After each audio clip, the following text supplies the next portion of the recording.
Hello friends, स्वागत है मैक्सिक्स के ब्लॉग 3 में, जो कि अमेरिकन फ़िक्शन पार्ट 2 है। और आज हम मार्क ट्वेन की the adventures of Huckleberry fin पढ़ेंगे, जो कि एक लैंडमार्क है अमेरिकन लिटरेचर में।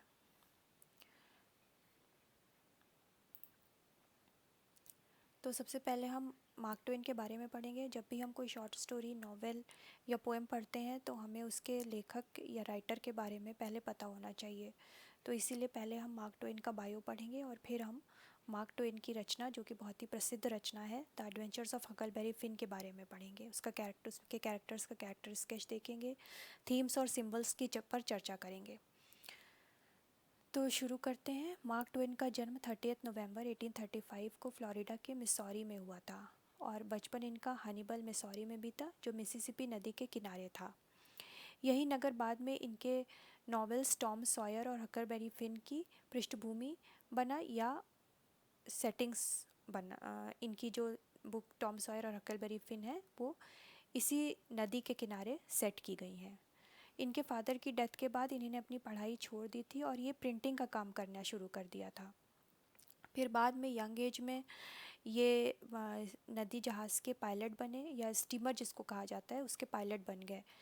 फिर इन्होंने अपना नाम जो था, वो इनका रियल नेम तो सैमुअल क्लेमेंस था, लेकिन इनका एक सूडोनिम था, मार्क ट्वेन। सूडोनिम या पेन नेम जो जिसे कहते हैं। और बाद में इन्होंने इसी नेम से, मार्क ट्वेन के नाम से ही सारी बुक्स लिखी हैं। तो मार्क ट्वेन का मतलब क्या होता है? इसका मतलब होता है 2 फैथम गहरा पानी, यानी जहाज़ के लिए सुरक्षित रास्ता। तो इनका जो पेन नेम था वो भी इनके career as a river pilot जो इनका करियर था उससे प्रेरित था। फिर इन्हीं अपनी बुक्स में मिसिसिपी नदी के अनुभव के बारे में लिखा है, और मिसिसिपी नदी का अनुभव ही इनकी कहानियों और नॉवेल्स की आत्मा बना। जो इनकी सबसे पहली फेमस स्टोरी थी वो थी 1865 में published the celebrated jumping frog of Calaveras County. इनके स्टाइल में ह्यूमर, विट और वर्नाकुलर डायलेक्ट का यूज़ था। और इस मिसिसिपी रिवर की जो लाइफ थी एज अ रिवर पायलट, उसी ने ही शेप किया इनके बुक्स की इमेजरी, थीम्स और स्टाइल्स को।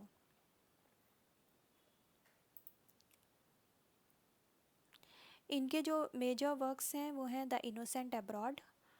इसमें ट्रैवल नैरेटिव है और it satirizes American abroad. Roughing it, जो कि 1872 में लिखा गया, ये सेमी ऑटोबायोग्राफिकल है। और इन्होंने अपने एडवेंचर्स के बारे में लिखा है, जो वेस्ट में इन्होंने एडवेंचर्स किए। The adventures of Tom Sawyer 1876, a nostalgic yet satirical novel of boyhood in Missouri. The Adventures of Huckleberry Finn 1884, his masterpiece, often called the Great American Novel, noted for its critique of slavery, racism and hypocrisy. फिर इनका major work है life on the Mississippi in 1883, memoirs about his river pilot days। तो ये इनके major works हैं। लेकिन आप सारे काम नहीं अगर याद रख पा रहे हैं तो the adventures of Huckleberry Finn और the adventures of Tom Sawyer, ये नाम याद रखिए, और यही दोनों अगर आप लिख देंगे अपने बुक आंसर में तो that's more than.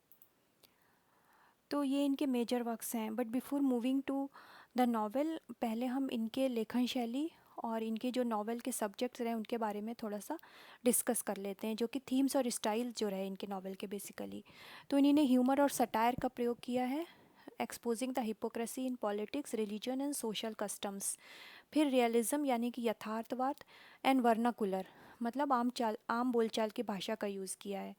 He used authentic American dialects and speech, breaking away from European literary models. तो अब तक इसके पहले जितनी भी बुक्स लिखी गई थी वो सारी एक सोफेस्टिकेटेड और स्टैंडर्ड इंग्लिश में लिखी गई थी, लेकिन मार्क ट्वेन ने अपनी इस बुक में अमेरिकन डायलेक्ट्स और वर्नाकुलर स्पीच का यूज़ करके एक नया रेवोल्यूशन कायम किया, जिससे कि ये बुक जो थी वो सारे लोग पढ़ सकें। Critic of society focused on issues like slavery. इनकी जो बुक्स थी बेसिकली स्लेवरी, रेसिज्म, ग्रीड और करप्शन पर प्रहार करती हुई दिखाई देती हैं। फिर इनकी बुक का जो बहुत ही मेजर थीम रही वो है चाइल्डहुड और innocence. His boy characters like Tom and Huck symbolize freedom, curiosity and moral questioning. फिर उसके बाद अगर हम देखें तो थीम्स और स्टाइल के बाद में अभी तक जो इन्हीं ने अपने यंग एज में जितनी भी बुक्स लिखी वो ह्यूमर और सटायर और विट से भरपूर होती थी, लेकिन बाद में इनके जीवन में क्या हुआ कि he faced a lot of financial troubles due to poor investments. So to cope up with all these things he went on lectures tour world wide to recover from financial losses. तो writing इनकी जो हो गई वो basically darker हो गई tone में, और निराशावादी हो गई, सीरियस हो गई। और जिसका एक बहुत ही अच्छा एग्जाम्पल है द मिस्टीरियस स्ट्रेंजर। ये एक बहुत ही डिसइल्यूजमेंट इनको हो गया था ह्यूमैनिटी से, और ये उसको दर्शाती है ये बुक द मिस्टीरियस स्ट्रेंजर। ये पर्सनल लॉस भी इन्होंने सफ़र किया, खाली फाइनेंशियल लॉस नहीं, इनको पर्सनल लॉस भी काफ़ी हुआ है, क्योंकि इनके वाइफ ओलिविया और इनके अ, की डेथ हो गई, और 4 में से जो इनके 3 बच्चे थे उनकी भी डेथ हो गई। तो इसलिए इन सब चीज़ों का फाइनेंशियल और पर्सनल लॉसेस का जो इनकी later in the life books हैं उस पर बहुत असर दिखाई पड़ता है। फिर इनकी जो मृत्यु हुई थी वो 21 अप्रैल 1910 में 21 अप्रैल 1910 में रेडिंग कनेक्टिकट में हुई थी। और विलियम फॉकनर जो खुद ही एक नोबल पुरस्कार विजेता हैं, उन्होंने मार्क ट्वेन को फादर ऑफ अमेरिकन लिटरेचर कहा है। His works remain central to American literature and his works are studied for their humour, realism and critic of social evils. तो ये था मार्क ट्वेन के बारे में और इनकी बुक्स की थीम्स, स्टाइल्स और लैंग्वेज के बारे में डिस्कशन। अब हम आगे बढ़ते हैं और जो हकलबेरी फिन का हिस्टोरिकल और सोशल कॉन्टेक्स्ट है उसके बारे में पढ़ते हैं before going to the plot overview of the novel. तो ये जो नॉवेल है वो यूके में 1884 और यूएस में 1885 में पब्लिश हुआ, लेकिन इसकी कहानी जो यूएस का सिविल वॉर है उससे पहले के समय पर आधारित है। सिविल वॉर से पहले अमेरिका में स्लेवरी को लीगलाइज्ड माना जाता था। ट्वेन ने इस नॉवेल में उस सोसाइटी को दिखाया है जो खुद को तो सिविलाइज कहती है, लेकिन ब्लैक लोग जो कि अफ्रीकन्स को ये गुलाम बना के लाए थे उनके साथ जानवरों और बारबरिक व्यवहार करती है।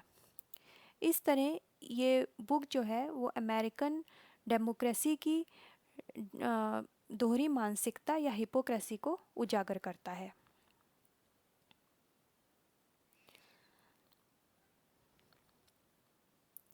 अब हम प्लॉट ओवरव्यू देखेंगे इस बुक का। तो प्लॉट ओवरव्यू में जब हम देखते हैं तो अ, हक जो होता है in the beginning of the novel, हक जो है वो मिसौरी के पीट्सबर्ग में विडो डगलस और मिस वॉटसन की देखरेख में रह रहा होता है। ये दोनों ही महिलाएं जो होती हैं वो उसे धर्म, शिष्टाचार और स्कूल की शिक्षा देकर सिविलाइज्ड बनाना चाहती हैं, लेकिन हक इन नियमों में घुटन महसूस करता है और आज़ादी चाहता है। हक का जो फादर है वो पैप फिन है, जो कि एक शराबी और हिंसक इंसान है। वो वापस आ जाता है और हक को ज़्यादातर वो बाहर रहता है, लेकिन सडनली ही केम बैक और हक को एक झोपड़ी में बंद कर देता है। हक जो होता है वो चतुराई से अपनी नकली मौत का नाटक करता है। ही फेक्स हिज ओन डेथ और वहाँ से भाग निकलता है। जैक्सन आइलैंड पर छिपते समय उसकी मुलाकात एक ब्लैक अफ्रीकन से होती है जिसका नाम जिम है। और जिम कौन है? जिम मिस वॉटसन का स्लेव होता है। जिम भाग रहा होता है क्योंकि उसे पता चलता है कि मिस वॉटसन उसे बेचने की योजना बना रही हैं।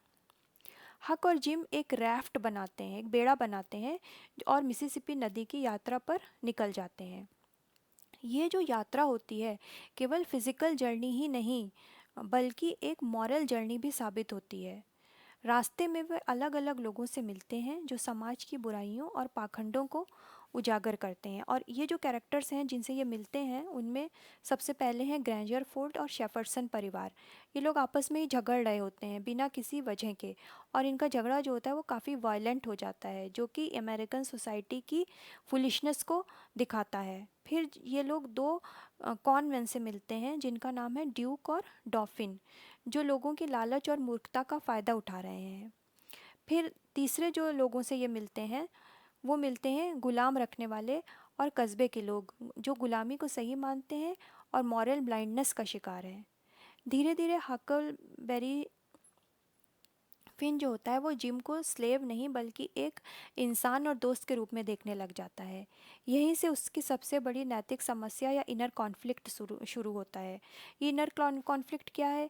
इनर कॉन्फ्लिक्ट होता है कि समाज के नियम माने या जिम को एक इंसान माने, क्योंकि समाज के नियम अमेरिकन सिविलाइज सोसाइटी जो उस टाइम थी वो, क्योंकि ये नॉवेल सदर्न स्टेट में सेट है, इसलिए उस टाइम सदर्न स्टेट जो थे वो गुलामी के पक्ष या स्लेवरी के पक्ष में थे। तो ये जो समाज था उस समय का सदर्न स्टेट्स का, वो गुलामी को अच्छा मानता था और गुलामों को एनिमल और बार्बरिक मानता था। लेकिन अब ये जो इनर कॉन्फ्लिक्ट हक को महसूस होता है, वो महसूस होता है समाज के नियम सही हैं या फिर जिम सही है। वो जिम को पकड़वा दे या फिर जिम जिम का साथ दे, तो ये नहीं वो डिसाइड कर पाता है। तो यही एक बहुत बड़ा कॉन्फ्लिक्ट इस नॉवेल में दिखाया गया है। धीरे धीरे हक जिम को गुलाम नहीं बल्कि एक इंसान और दोस्त के रूप में देखने लगता है। जैसे जैसे वो लोग आपस में टाइम बिताते हैं, जी हक को समझ में आता है कि जिम भी एक इंसान है, क्योंकि वो अपनी फैमिली को मिस करता है, अपने परिवार को याद करता है कि किस तरह उसको गुलाम बना लिया गया और किस तरह वो अपनी फैमिली से अलग हो गया। तो और एक जिम जो होता है वो हक की रक्षा भी करता है और एक फादर फिगर के रूप में उभर कर सामने आता है। तो हक जो है वो जिम को अपना फ्रेंड और बहुत ही अच्छा इंसान समझने लगता है। कहानी का जो चरम बिंदु है तब आता है जब हक जो होता है वो डिसाइड करता है कि वो जिम की हेल्प करेगा और कहता है all right then I will go to hell. मतलब उसको नरक में जाने से कोई परवाह नहीं होती है। और उसको क्या होता है कि उसको बस जिम को फ्री कराना है, तो वो जिम को बचाने का फ़ैसला कर लेता है। ये उसका मॉरल अवेकनिंग दिखलाती है कि जहाँ पर जो ह्यूमैनिटी है वो एक सिविलाइज्ड सोसाइटी जो कि हिपोक्रेट है, हिपोक्रेसी से भरपूर है, उससे बड़ी होती है। एंड में क्या होता है कि जिम को फ्रीडम मिल जाता है और हक जो होता है वो फिर से सभ्य बनाए जाने को ठुकरा देता है। वो कहता है कि वो नई जंगों की ओर निकल जाएगा। ये हक की फ्रीडम की चाह और ट्वेन के सभ्य समाज या सिविलाइज सोसाइटी की क्रिटिक को या आलोचना को स्पष्ट करता है। तो इस तरह से हमारा ये प्लॉट ओवरव्यू ख़त्म होता है। इसके बाद प्लॉट के बाद हम आते हैं कैरेक्टर स्केचेस पर। तो इसके जो मेन कैरेक्टर्स हैं वो Huck, Jim, Tom Sawyer, Pap Finn और ड्यूक एंड डॉफिन है। तो सबसे पहले जो है वो हक का कैरेक्टर है। हक इस नॉवेल का हीरो भी है और नैरेटर भी है।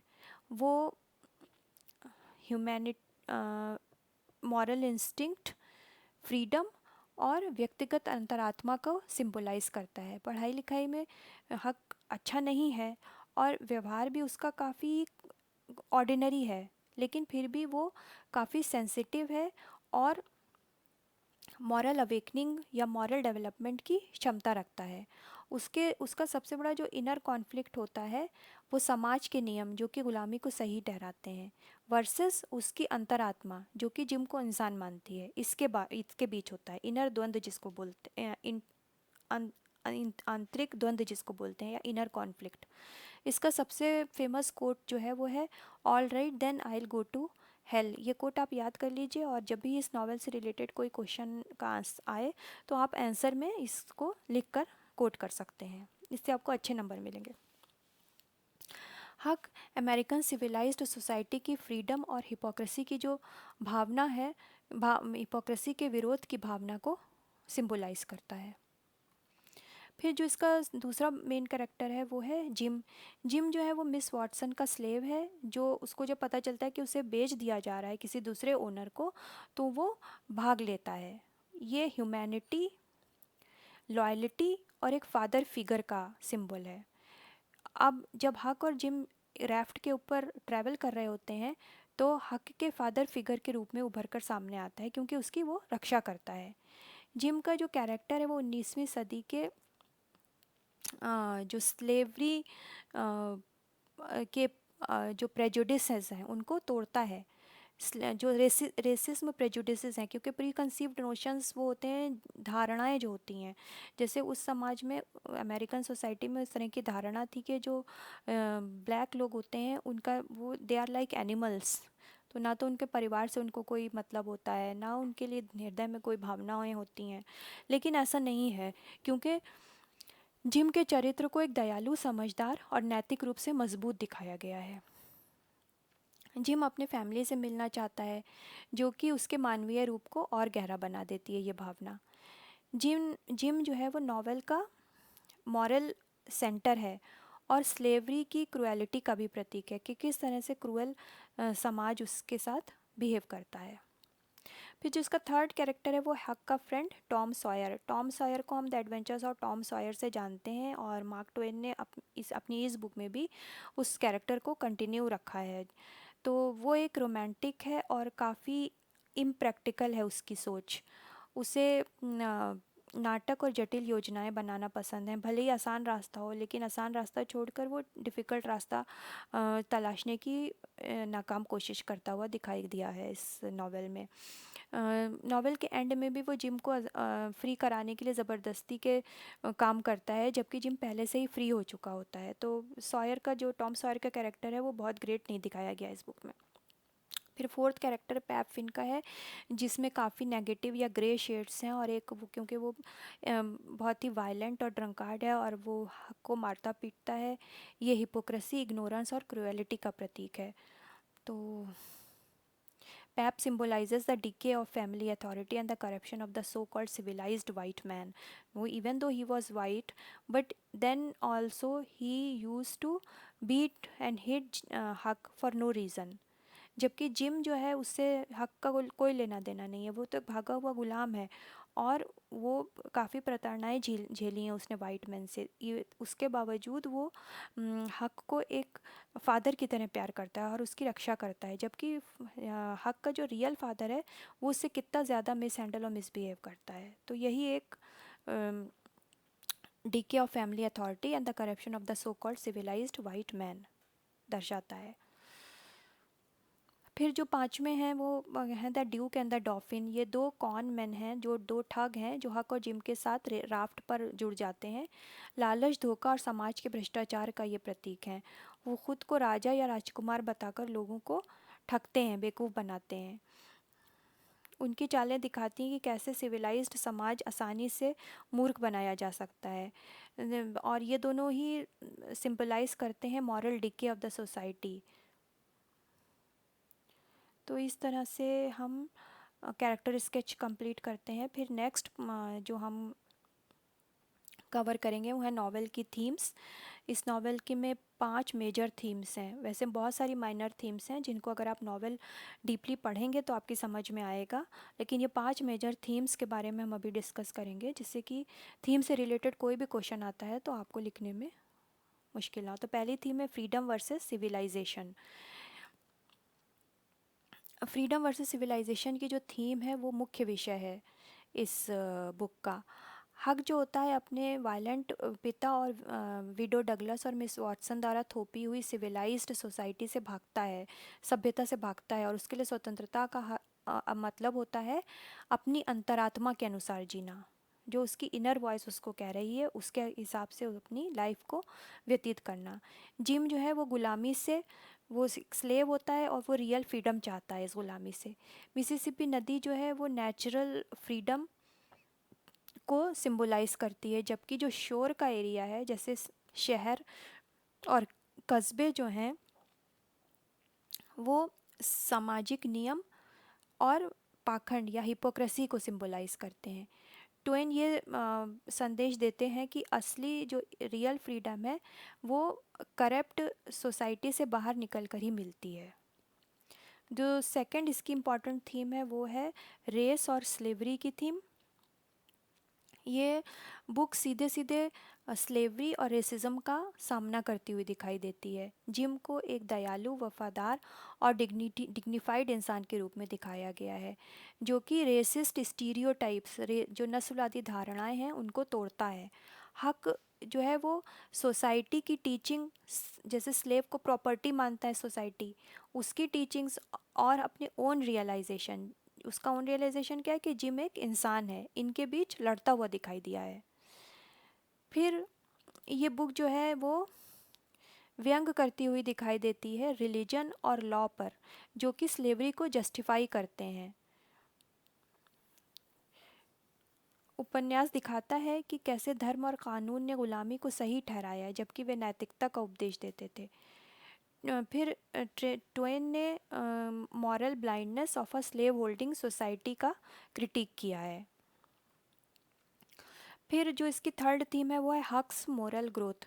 हक की जर्नी जो होती है, यात्रा केवल फिजिकल नहीं बल्कि अंतरात्मा की यात्रा है। शुरुआत में हक समाज की जो सोच होता है उसको सही मानता है, उसको लगता है कि जिम की वो जो मदद कर रहा है वो गलत है, लेकिन धीरे धीरे उसको पता चलता है, जब जिम का वो व्यवहार देखता है, उसकी दयालुता देखता है, को एक्सपीरियंस करता है, तो उसको पता चलता है कि जिम भी एक इंसान है। नरक जाने का निर्णय उसकी, और जब वो डिसाइड करता है कि all right then I will go to hell, इसका मतलब है कि वो जब एक्सेप्ट कर लेता है कि वो जिम की मदद करेगा, और अमेरिकन सिविलाइज सोसाइटी कहती है कि those who help these slaves और these black man they will go straight to hell, तो उसको ये चीज़ एक्सेप्ट करने में बिल्कुल भी टाइम नहीं लगता कि all right then I will go to hell, मतलब वो ये डिसाइड कर लेता है कि वो जिम की हेल्प करेगा, और यही चीज़ दर्शाती है कि किस तरह से उसकी मॉरल अवेकनिंग होती है।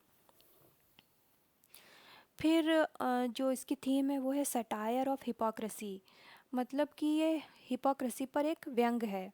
ट्वेन ने हास्य और व्यंग का प्रयोग करते हुए सभ्य समाज के पाखंड को उजागर किया है, जैसे कि पैप फिन की जो रेसिस्ट रैंट्स होती हैं, जो नस्लवादी गुस्सा, जबकि खुद वो नैतिक रूप से एक गिरा हुआ इंसान है और एक रेसिस की तरह अब्यूज़ करता है। ग्रैंजरफोर्ड और शेफरसन परिवार का जो झगड़ा है वो बिना किसी वजह से एक दूसरे से झगड़ते रहते हैं, गन्स का यूज़ करते हैं, और इवन दो चर्च भी जाते हैं। तो इस ये किस तरह का हिपोक्रेसी, ये किस तरह की हिपोक्रेसी कि आप चर्च भी जा रहे हैं फिर एक दूसरे से लड़ाई भी लड़ रहे हैं। और ड्यूक एंड डॉफिन जो कि एक अमेरिकन सिविलाइज सोसाइटी के सदस्य हैं, वो किस तरह से लोगों को बेवकूफ़ बनाकर उनसे पैसे ऐंठ रहे हैं। तो ये सारे जो कॉन्टेक्स्ट हैं वो असल में दिखाते हैं कि हक और जिम से कहीं ज़्यादा पाखंडी और भ्रष्ट लोग अमेरिकन सिविलाइज सोसाइटी के अंदर मौजूद हैं। फिर जो फिफ्थ थीम है वो है फ्रेंडशिप और लॉयल्टी की। तो उपन्यास का सबसे गहरा पहलू जो है वो हक और जिम की दोस्ती है। उनकी ये दोस्ती जो है वो रेसिज्म और सोशल स्टेटस, जो सोशल स्टेटस है, हक एक वाइट बच्चा है एक, और उसका स्टेटस जो है वो जिम से कई गुना ऊपर है, उसके बावजूद वो दोनों रेसिज्म और रेस और सोशल स्टेटस से उठकर ये फ्रेंडशिप क्रॉस करती है, और वो दोनों एक अच्छे दोस्त बन जाते हैं। हक जो होता है, हक पाप मानने के बावजूद जिम को बचाता है। जिम भी अपनी सुरक्षा खतरे में डालकर हक की देखभाल करता है। उनकी जो फ्रेंडशिप होती है वो लॉ, रिलीजन और रेस सबसे ज़्यादा इन सब तीनों चीज़ों से उठकर है, ऊपर है और स्ट्रांग है। ट्वेन दिखाते हैं कि human connection as the highest value. Twain shows human connection as the highest value, मानवीय संबंध ही सर्वोच्च मूल्य हैं। तो ये तो थीम्स हो गई बुक की। इसके बाद नैरेटिव स्टाइल। अब नैरेटिव स्टाइल पे जब हम आते हैं तो इस बुक में फर्स्ट पर्सन नरेशन है, और इस बुक का जो हीरो है वो हक है, और नैरेटर भी हक है। तो ये पूरी कहानी हक फिन की अपनी आवाज़ में कही गई है। इस बुक में व्यक्तिगत और वास्तविक अनुभव मिलते हैं, क्योंकि रीडर्स जो हैं वो घटना एक बच्चे की नज़र से देख रहे हैं।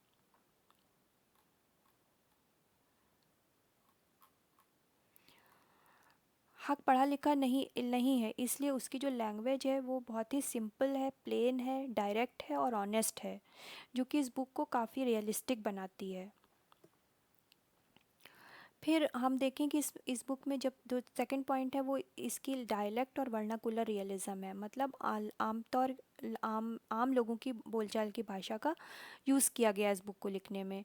ट्वेन ने मिसिसिपी घाटी की सदर्न लैंग्वेजेस को सही रूप में इस्तेमाल किया है। अलग अलग कैरेक्टर्स जो हैं वो अपने सोशल स्टेटस और एजुकेशनल बैकग्राउंड के हिसाब से बोलते हैं। जो ज़्यादा पढ़े लिखे हैं वो सोफेस्टिकेटेड इंग्लिश का यूज़ कर रहे हैं, जो कम पढ़े लिखे हैं वो सब स्टैंडर्ड इंग्लिश का यूज़ कर रहे हैं।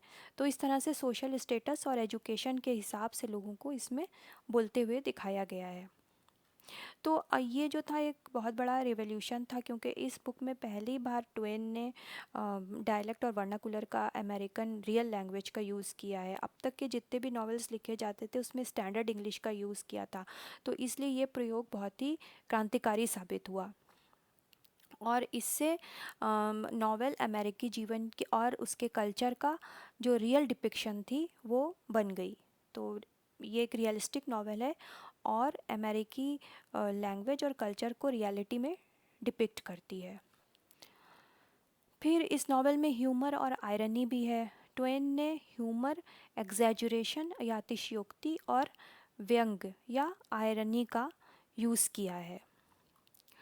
हक अक्सर सीरियस जो इवेंट्स हैं उनको बहुत ही नेव या चाइल्डहुड तरीके से बयान करता है, जिससे कि समाज की मूर्खता और पाखंड सामने आता है, जैसे परिवार झगड़ते हुए भी चर्च जाते हैं। फिर इस कहानी का एपिसोडिक स्ट्रक्चर है। कहानी अलग अलग एपिसोड्स या साहसिक घटनाओं में बटी हुई है। हर घटना जैसे पैप की झोपड़ी, जैक्सन आइलैंड, ग्रेंजरफोर्ड परिवार, ड्यूक और डेफिन, सब अपनी जगह पूरी कहानियाँ हैं। तो हर घटना एक एक पूरी स्टोरी है और ये छोटी छोटी स्टोरीज़ मिलकर इस बड़ी नॉवेल को बनाती हैं। तो ये सारे स्टोरीज़ मिलकर एक हक हलबेरी की मॉरल जर्नी को आगे बढ़ाती हैं। ये संरचना अ, यात्रा कथानक जैसी है जो कहानी को जीवंत बनाए रखती है। टोन इसकी सटायरिकल है। हक का जो इनोसेंट डिस्क्रिप्शन है वो उसके ज़रिए ट्वेन ने रिलीजन, स्लेवरी और पॉलिटिकल हिपोक्रेसी को उजागर किया है।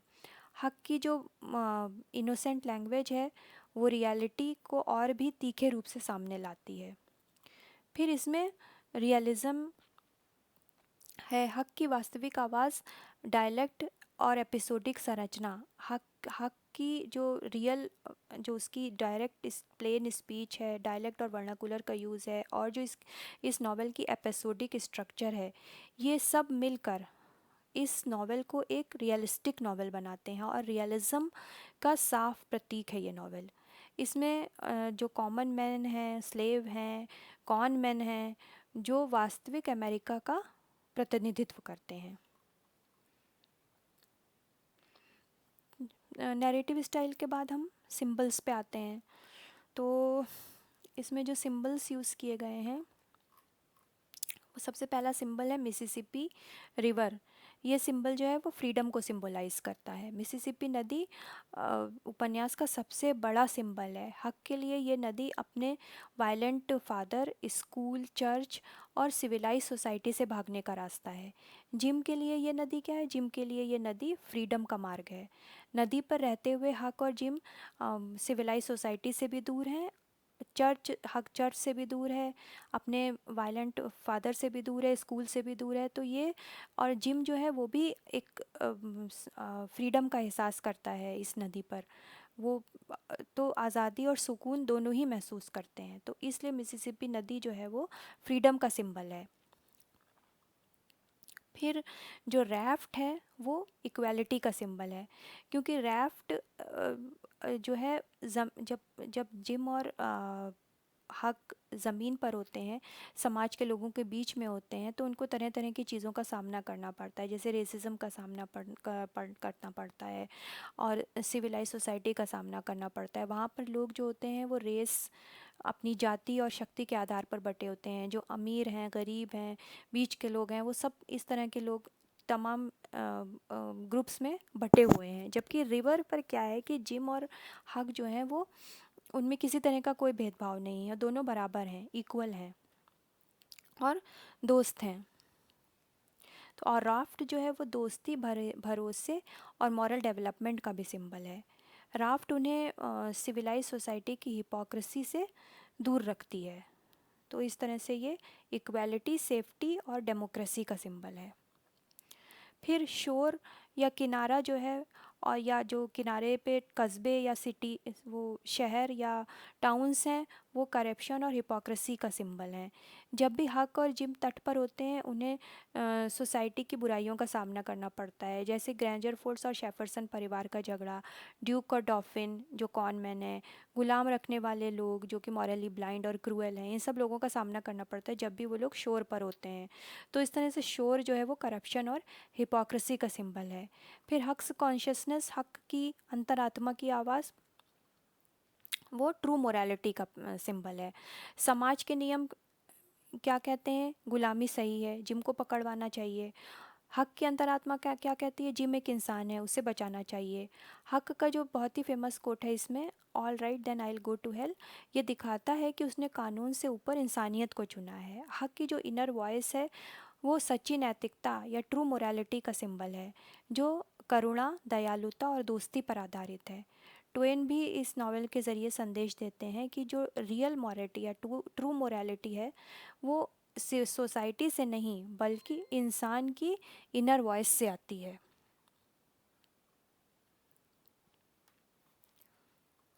तो इस तरह से हमने सिंबल्स का देखा। अब सिग्निफिकेंस ऑफ हकलबेरी फिन, इस नावल का अमेरिकन लिटरेचर में क्या सिग्निफिकेंस है? तो इसका बहुत ही गहरा सिग्निफिकेंस है, क्योंकि ये हम कुछ पॉइंट्स में डिस्कस करेंगे। तो पहला पॉइंट यह है कि इसको ग्रेट अमेरिकन नावल कहा है। और किसने कहा है इसको? हकलबेरी फिन को अक्सर पहला सच्चा अमेरिकी उपन्यास कहा जाता है। इसके जो लिटरेरी क्रिटिक हैं उन्होंने इसको ग्रेट अमेरिकन नावल कहा है। और ये पहला रियलिस्टिक नावल है, क्योंकि इसमें अमेरिका की बोली, उस वहाँ के कल्चर और वहाँ की आत्मा की झलक दिखाई देती है। इससे पहले जितने भी लेखक थे, जितने भी राइटर्स थे, वो यूरोपियन परंपराओं की नकल करते थे। लेकिन इस नावल में पहली बार ट्वेन ने एक एक्सपेरिमेंट किया। उन्होंने सदर्न रीजनल लैंग्वेज या वहाँ के वर्नाकुलर और डायलेक्ट का यूज़ किया, जिससे कि ये नावल एक सोफेस्टिकेटेड अपर क्लास नावल ना रहकर का वहाँ के अमेरिका के कॉमन मैन तक पहुँचे और सब लोग इसको पढ़ें। नोबेल विजेता विलियम फॉकनर ने इस नावल को अ, इस नावल को बहुत सराहा है, और उन्होंने ट्वेन को फादर ऑफ अमेरिकन लिटरेचर कहा है। तो ये नावल जो है वो पहली बार वर्नाकुलर रियलिज्म को दर्शाता है। ट्वेन ने पहली बार उपन्यास में लोक बोली और क्षेत्रीय भाषाओं, लोक बोली यानी वर्नाकुलर डायलेक्ट और रीजनल लैंग्वेजेस का यूज़ किया है। जो इसके कैरेक्टर्स हैं वो अपनी असली बोली में बात करते दिखाई देते हैं, चाहे वो गुलाम हों, ठग हों या आम लोग हों, सब अपने कॉमन लैंग्वेज को यूज़ करते हैं। इससे लिटरेचर सिर्फ पढ़े लिखे वर्ग तक सीमित ना रहकर वास्तविक और लोकतांत्रिक हो गया। The literature has become realistic and Republic. और ये नावल इसलिए भी काफ़ी इम्पॉर्टेंट है क्योंकि ये नावल रोमांटिसिज्म और मॉडर्निज्म को ब्रिज करता है। ये एक रियलिस्टिक नावल है और रियलिज्म को दर्शाता है। और ये रियलिज्म, रोमांटिसिज्म, जो पिछला रोमांटिसिज्म था वो धारा, और आगे की मॉडर्निज्म या फ्यूचर धारा को रिप्रेजेंट करता है। तो इस तरह से एक ब्रिज का काम करता है between this realistic novel acts as a bridge between romanticism and modernism.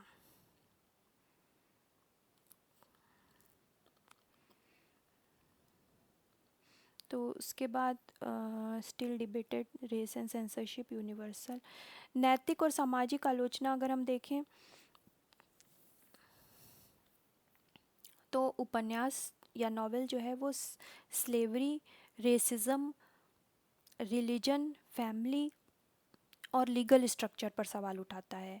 हक का जो इनर कॉन्फ्लिक्ट है कि वो जिम को बचाए या समाज के नियम माने, पूरे अमेरिका के मॉरल स्ट्रगल को सिंबलाइज करता है। और इसका संदेश क्या है? ट्वेन क्या संदेश दे रहे हैं कि ट्रू मोरालिटी, ये नहीं, ट्रू मोरालिटी तभी आती है जब इंसान अपनी इनर वॉइस को सुने। जो कंट्रोवर्सी इस बुक से रिलेटेड, इस बुक काफ़ी कंट्रोवर्शियल रही है स्टार्टिंग में, जो कंट्रोवर्सी इस बुक से रिलेटेड है वो ऊपर जो बुक है वो हमेशा विवाद में रही है, क्योंकि इसमें बार बार नस्लवादी शब्द या रेसिस्ट वर्ड, निगर या एन वर्ड का यूज़ किया गया है। कुछ क्रिटिक्स का मानना है कि ये स्लेव विरोधी या एंटी स्लेवरी नॉवेल है, क्योंकि इसमें हक और जिम की जो दोस्ती है वो सिविलाइज्ड सोसाइटी की जो रूट्स है उनको चुनौती देती हुई दिखाई गई है। इस नॉवेल को बहुत से लोग प्रॉब्लमेटिक भी मानते हैं, क्योंकि इसमें जो रेसिस्ट प्री कंसीव्ड नोशंस हैं या प्रेजुडिसेस हैं उनको भी दिखाया गया है। आज भी ये बुक जो है वो रेसिज्म और expression of freedom of expression पर बहस का हिस्सा है। ये बुक आज भी रेसिज्म और फ्रीडम ऑफ एक्सप्रेशन पर बहस का हिस्सा है। और 19th सेंचुरी के कॉन्टेक्स्ट में अगर हम देखें तो ये बहुत ही इम्पॉर्टेंट नावल है, क्योंकि ये क्वेश्चन उठाता है कि what is real freedom, what is the meaning of real freedom, what is the power of friendship. और थर्ड क्वेश्चन जो ये उठाता है, the courage to follow conscious against social pressure. यानी कि इन तीनों को हम आपको हिंदी में भी समझा देते हैं। 19वीं सदी के कॉन्टेक्स्ट में ये बुक बहुत ही इंपॉर्टेंट है, क्योंकि ये तीन मुख्य बिंदुओं पर प्रश्न उठाता है। पहला क्या है कि असली स्वतंत्रता या असली आज़ादी क्या है, दोस्ती और मानवीय संबंधों की ताकत क्या है, समाज के दबाव के खिलाफ अंतरात्मा की आवाज़ सुनना सही है या गलत। तो ये तीन बिंदुओं पर ये पॉइंट आउट करती है बुक। तो इसके बाद जो पास्ट एग्ज़ाम क्वेश्चंस हैं वो फ्रीडम एंड स्लेवरी पर पूछा गया है, humour as social criticism in Huck Finn, comic and serious elements in Huck Finn, humour as tool of social criticism. तो humour as tool of social criticism ये question काफ़ी बार रिपीट हुआ है एग्जाम्स में, असाइनमेंट्स में भी पूछा गया है। तो आप अगर ये क्वेश्चन तैयार कर लेंगे तो आपके लिए हेल्पफुल रहेगा। इसके अलावा भी अगर आप नोट्स चाहिए या आपको क्वेश्चंस के आंसर चाहिए पिछले जो इम्पोर्टेंट क्वेश्चन पिछले कुछ सालों में पूछे गए हैं, तो आप प्लीज़ कमेंट करके बताइए and I will try to prepare notes for you. तो आज का लेक्चर हम यहीं पे ख़त्म करते हैं। नेक्स्ट लेक्चर में हम ब्लॉक 4 पढ़ेंगे, जो कि अमेरिकन प्रोस है, और उसके इम्पोर्टेंट क्वेश्चंस और नोट्स की चर्चा करेंगे। तो तब तक के लिए I think goodbye, and I will see you in the next lecture. Thank you.